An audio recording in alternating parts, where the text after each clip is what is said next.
Welcome to Unlock Wayne County, the podcast that holds the keys to unlocking your appreciation for local history and happenings around Wayne County, New York. I remember talking to my mom when we were there, someone should do something about this. And then we were thinking, and we were like, well, who would do this? And then, of course, the town has that responsibility, but the town has a lot of other obligations. So finally, I was like, you know what if we do it? And now, from the Museum of Wayne County History in Lyons, New York, is our host, Deb Hall. Okay, welcome to Unlock Wayne County. This is the podcast where we celebrate rich local history and happenings of Wayne County, New York through engaging conversation with members of the area's vibrant historical community. Each episode introduces listeners to historic sites and topics, as well as notable citizens, offering a glimpse into the past that has shaped our region. And today, I am here with Erika Newcombe and her passion project, the Old Baptist Church Cemetery in Macedon, New York. Welcome, Erika. Thank you so much. Erika was inspired by her mother, Deanne, and their passion for genealogy research. So they found together the Old Baptist Cemetery, which had been somewhat maintained by neighbors in the town.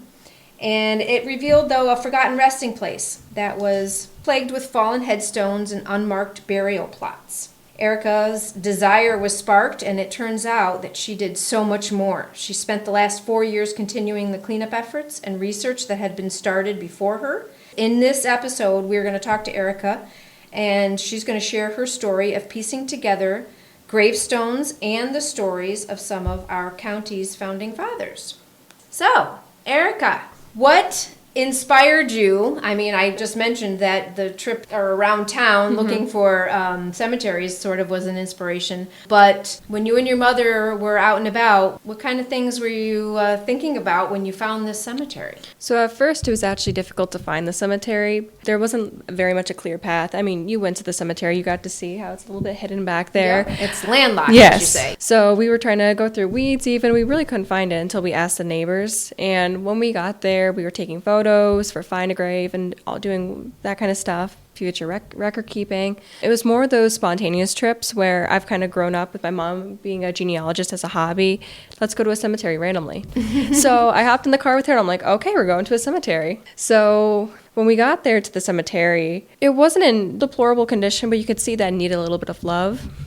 So the most jarring thing about the cemetery was the headstones stacked on top of one another in the corner. Yeah. So, and then there were a couple fallen headstones, stuff like that. And I remember talking to my mom when we were there, someone should do something about this.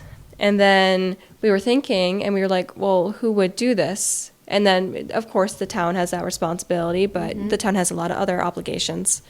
So finally, I was like, you know what if we do it? And it just so happened then I needed to find my Girl Scout Gold Award project, and I've been really struggling on finding something that really made me passionate. So it worked perfectly with the time. Okay. So it became a Girl Scout project. And what level of Girl Scout is that? That you said it was a golden project? So the Girl Scout Gold Award is equivalent to an Eagle Scout project. So, and you did this then now 4 years ago, right? Yes. You started on that project. So when you got to the cemetery and you were doing genealogy research, how did you go about even starting the project with the town? Who did you reach out to, and what did you find out when you initially reached out? So my mom does the genealogy of connecting the family tree. I do more of the physical labor in the cemetery, contacting people, doing the website. But she connects family trees so descendants can find their ancestors and then possibly come to the cemetery. As for going to the town, there wasn't too much information regarding the cemetery when we went to the town. A lot of people in the town didn't even know this cemetery existed, which was pretty unusual. But then again, landlocked, and at the time it was only a recorded 68 burials, I believe, so it makes sense. Landlocked, small cemetery. So we didn't have too much information. The majority of our information came from records in the church, and then one of the neighbors had a large amount of information that she had kept in her house. Then we did have the Boy Scout photos. There was a Boy Scout project done, led by B. Rice. I'm not sure if this was his Eagle Scout project or not, but it was a major project that he decided to take on. And A lot of this involved moving the stones. We believe that's how some of them got in the pile, photographing the headstones, taking measurements, mapping locations, and that information was crucial, especially the photos. When we couldn't find all the headstones, because this has been an ongoing project where we still don't have headstones or footstones photographed from the Boy Scouts, so that's one of the reasons why we know there's more. Okay. Also with those photos, we were able to see in the background, they're black and white photos and they're a little grainy, but we can kind of make out where the headstones were originally in the 1990s versus now.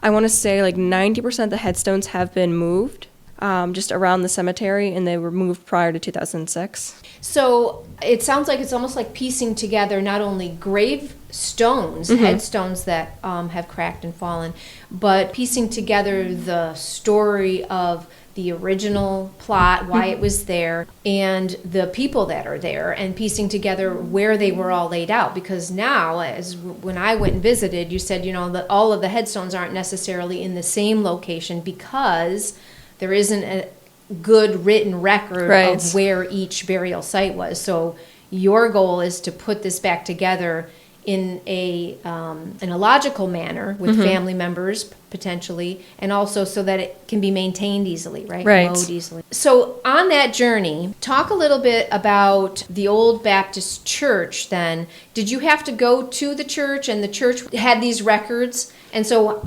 starting from that point and then using the Boy Scouts, how have you built on that? So originally we went to the town, and then we were recommended to go to the church, the First Baptist Church of Macedon.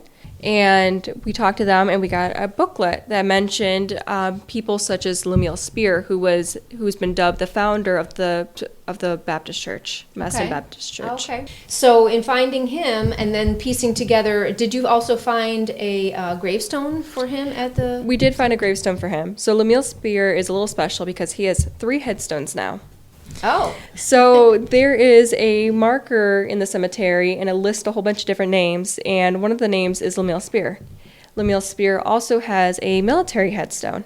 And on top of that, we managed to find his original headstone. Oh, no kidding. So he has 3 different headstones, so he's not getting forgotten. Good. Okay. This project Erika Newcombe is working on is the Old Baptist Church Cemetery, which is sort of the common name that is used now. I saw on your website that it has some other names, which you can talk about. But this is in Macedon, New York, and it's on, remind me which road it's on. It's on the corner of Quaker and Walworth Rd. And it is landlocked behind some of the neighbors' homes there. But you've been given access, and you've been working on the project for a few years now. When I went there was a headstone that was being put back together. Yes. So tell me some of the people that have helped you in this project to piece together headstones and then put them back into a row, and how you kind of figure out where you're going to put these headstones. Yeah, so people who have helped me with this project, Dave Bloom has been incredible with training me, helping me, providing supplies. He has been crucial to this project. Now, he's a gravestone repair man, yes, right? he does this as a hobby. He's known as the gravestone guy. He goes all around the area. So he's been extremely helpful with this. And then we also had a headstone repairist come from Ohio to our cemetery. I forget his last name, but it was Mark, and he was a part of Gravestone Guardians. And he came to the cemetery, and he was a very big help as well. And then we've had like a few other people come to the cemetery, such as Scott Banker. He has a Facebook account, and he manages to post different headstones and cemeteries, and he's done work before as well. So in all of that, you're sort of the project lead. Right? I guess. Yeah. So, but your Girl Scout project ended. Yes. And now, tell us what you're doing now. Where are you now? So now it has just continued as a passion project, doing this as a hobby, and I absolutely love doing this. And now it's not necessarily doing it for an award, just out of wanting to make sure these people are remembered, their descendants can find them, and really trying to preserve the history of Macedon. You told me that you're a college student now. Yes. And tell us what your major is. My major is creative writing and then a minor in history. Okay. So you're managing the website. Yes. Tell us a little bit about the website and what you found, when you're working in the cemetery and you're discovering these people, but then taking it one step further and really telling their stories. Yeah, so I started learning how to make a website in high school. And it's so much fun. It's so much fun creating a website. And then I kind of knew that some of the best way for people to learn about this cemetery, and especially globally, is to have it on the internet. A lot of the records, they weren't scanned or they really weren't online. So I wanted to compile them all someplace where people could find them. And it's a pretty extravagant website. I feel like everything's pretty well organized. Documents are sourced and everything. It could take you a long time to get through all the information. Yeah, I've just breezed through it quickly, but it's quickly becoming a good resource for us. But go ahead. So I've made sure that the website's organized. So we have it organized by like the history of the church, the land of the cemetery. We also have important individuals that have really left their mark, such as Winston Churchill's great-great-grandparents. Are buried in this cemetery. They are. Yeah. David and Anna Wilcox. That's amazing.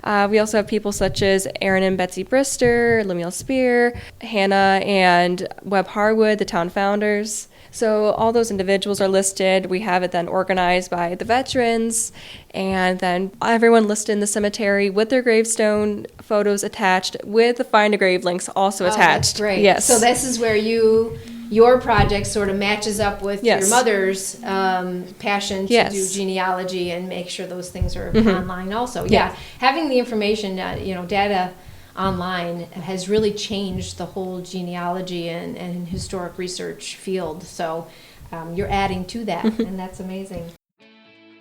Hi, friends. We hope you'll join us this year to capture the canal for the 200th anniversary of the Erie Canal in Wayne County.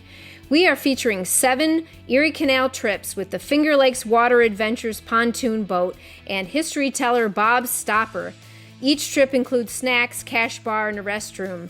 Trips will run on Friday, August 22nd, Saturday, August 23rd, Sunday, August 24th, and Monday, August 25th. There are either 3-hour or 5-hour trips, the whole length of the Erie Canal in Wayne County. For more information, please visit waynehistory.org/events, and we will see you on the canal.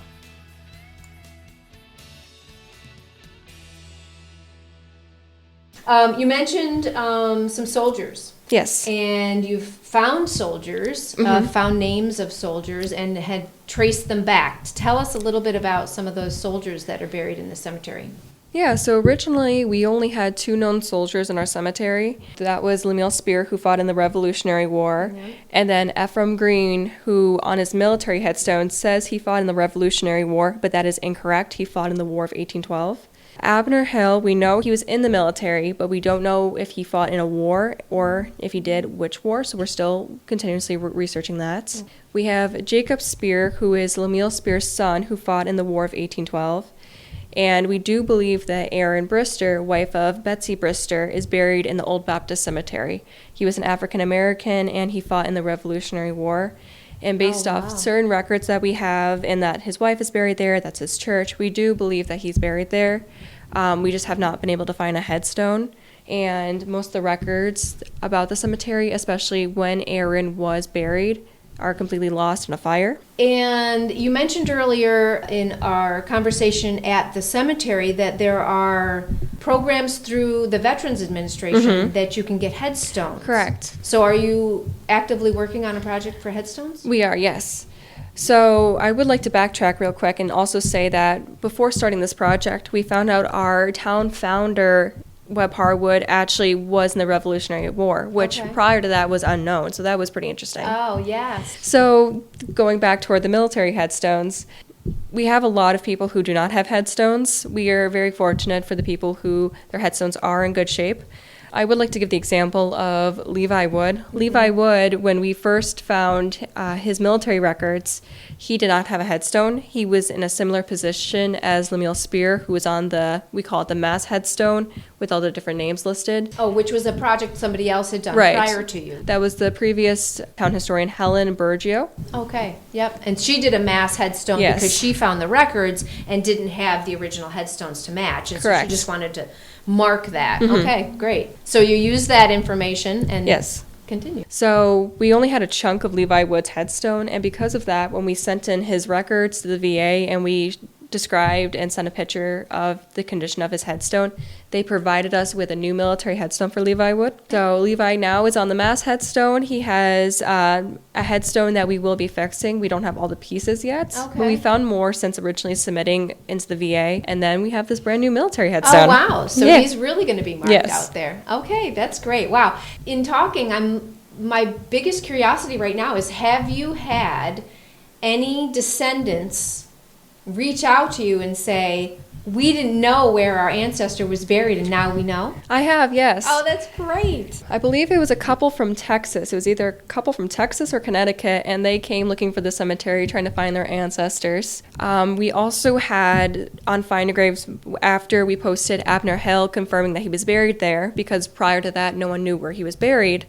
Someone commented and said that he was their some distant cousin, like removed or something, but they were so ecstatic to be able to find him, add him to their tree.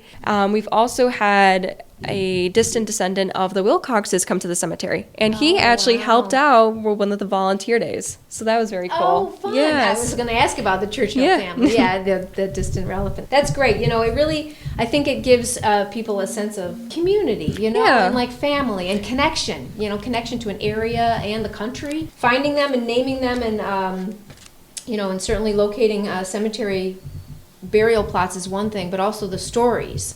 So you said you're a creative writer too. Yes. So how are you using this to write some stories? One of my favorite aspects of writing about these people is writing about their personal lives, finding out how their personality was in different records. One of those examples can be related to Anna Wilcox. Her personality was described as being the noblest of the noble women, and she was very caring, taking care of people, such as the Native Americans that were in Palmyra in the Macedon area at that time, also interesting. the sick that were in the community. So that was very interesting. What's the time frame on her life? I believe she died in 1852. So yeah, she was early pioneer. Yes. Yeah, that's very early. Well, that's great. So I'm going to follow up now with some discussion about the church. The Old Baptist Church is no longer at that site, but it was originally. Yes. Right, on that plot in front of the cemetery. And then the church moved. Can you give us a little bit of history about the church? Yeah, so prior to the church, people would have worship in the houses of Webb Harwood and Lemuel Spear. And then in 1805, the church was built. And because the church got so big, they had to end up splitting it between the Baptist church in Palmyra and the one in Macedon. And then in the 1830s, I believe it's 1835, that the church was disassembled and then reassembled where its current location is on Main Street in Macedon. And so they obviously are supportive of this project Yes. as well. I don't think we mentioned this yet. Tell us what the website name is. Yes, the website name is Old Baptist Cemetery NY Macedon Historical Society. .org, I think, right? Yes. Either way, that too we'll post in the show notes. But I know if you just do a Google search for Old Baptist Church Cemetery in Macedon, New York, it's the first thing that comes up. Yeah, it's one of the first things. It's a Google site, so. Yeah. What's next for you, Erika? So- Are you and your mom working on more projects? We've been thinking about doing a cemetery on Wayneport. Okay. So There's that- another sort of hidden cemetery? I guess so. This one has to do with like the Erie Canal workers. Oh, yes. There's a historic marker there. Yes. Yeah, Pomeroy marker there. Good. Well, it's the 200th anniversary of the canal, and so there's been certainly a lot of interest in that. Well, great. We really appreciate your time, not only just here today, but just 4 years or more of effort that you've put into this passion project. Looking for sponsors, or would you like to also note any sponsors or any items that you need? Or do you need volunteers? Are you taking donations? What are you doing on that regard? Yeah, so sponsors include the town of Macedon and the Macedon Historical Society. Great. We've also had a lot of like other historical places help us with research. You've been a big help here in Lyons. So as for volunteers, I'll post on my website when we have volunteer days, so people can check on the website to see when we're available for that. For materials, as of right now, we are good, but in the future, we will have a list listed on the website of things that we need, such as supplies, such as like flowers or gravestone repair equipment. Do you envision what this will look like when it's I put in air quotes, done. I suppose it's never done. There's always going to be maintenance now. Obviously, the town and the neighbors taking care of it. But what does done look like to you where you would move on to another project? I feel like to answer that question, it would be all the headstones are upright that we can get. Some of the headstones, I'm guessing they will never be fully complete. We have alternatives to that, though, to make sure that the headstones are still upright, respectively. I would like to use the footstones in the cemetery. Footstones are pretty rare nowadays in cemeteries. So I would like to use the footstones to make like a flower bed in the corner of the cemetery to almost give it like a park-like feel. Is this a place where people are going to be able to access quite readily, or do we need to ask permission before we go? As of right now, it would be wise to ask permission from the neighbors. I'm guessing you won't even be able to see the cemetery from the road, so asking the neighbors to cross their yards would be the best thing. There is talk right now about getting a road back there, but that is out of my control. That is something with the town. So Yep. Okay. So if people were interested in visiting this, first of all, go to the site. Yes. And see who is there, because you have a Yes. full list. And I'm assuming then there also on the website there is, who to contact Yes. if you want to visit. Okay. So it's not just walking up to the neighbor and knocking on the door. I would assume there's some formal process. Yeah, you there. can call Linda, the Macedon town historian, and you can just let her know that you want to go down there. That's probably the best route. Okay. All right. Well, I hope that you will stay involved in the historical community in Wayne County, because you obviously have a passion and a knack for this. And I think it definitely takes a knack to be able to go through old records and find the information that starts piecing together the puzzle of either somebody's life or their burial, their life and death. And that all adds to the rich historical culture that we have here and that we're continuing to develop. And as we move into 2026, I hope, and I am inviting you here publicly to be involved in a 250th commission that the county will put together with historical societies to figure out how we're going to celebrate here in the county the 250th, and with American Revolutionary War soldiers there in the Old Baptist Cemetery. I think it would be a perfect match. Thank you. I look forward to it. Okay. Thanks for coming in today. And Yeah, of course. thank you all for listening. We hope that you will join us again on Unlock Wayne County. Thank you for listening to this episode of Unlock Wayne County, where we explore local history and happenings around the county. Join us next time as we continue this conversation with key people in Wayne County who will help open the doors of the past and provide great insight into the future. Until next time, we hope you unlock your appreciation for the variety of history and happenings in Wayne County, New York. If you know of an interesting person or business in Wayne County that you think would be a great guest on this podcast, let us know by emailing info@waynehistory.org.